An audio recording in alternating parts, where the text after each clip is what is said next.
इस अध्यात्म ज्ञान को समझने के उपरांत, इस तत्व ज्ञान को समझने के उपरांत आप जी का उद्देश्य केवल एक ही रह जाना चाहिए कि जरा और मरण से छूटने का प्रयत्न आप जी करें।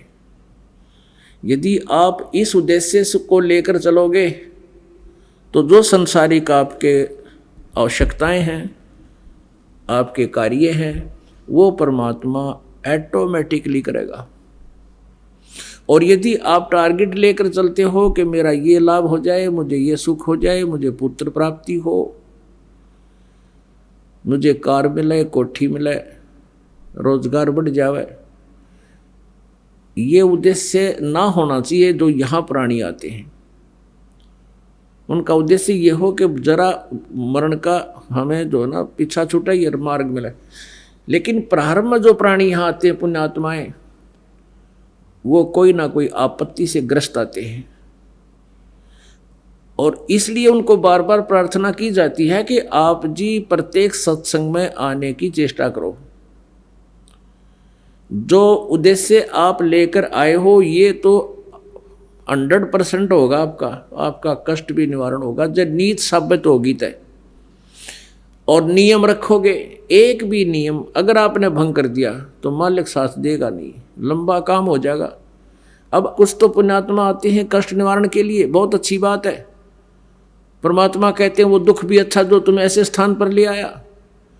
और कुछ आते हैं जो अच्छी आत्माएं हैं, वो केवल ज्ञान समझने के लिए, और ज्ञान समझने के बाद फिर उनको परमात्मा समझ में आ जाता है, फिर वो मोक्ष के लिए प्रयत्न करते हैं।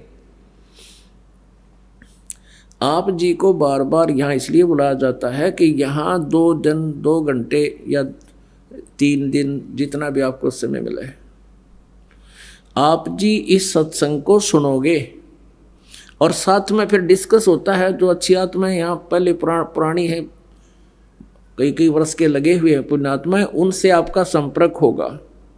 वो अपना अनुभव बताएंगे, अपने साथ बीते हुए वो दुखों का सुख में परिवर्तन कैसे हुआ वो भी जिक्र करेंगे। आपका विश्वास दृढ़ होगा भगवान में। तो पुण्यात्मा, जब आपको ये तत्व ज्ञान समझ में आ जाएगा, फिर आपका उद्देश्य केवल यही रहना चाहिए कि यहाँ से पीछा छूटा है।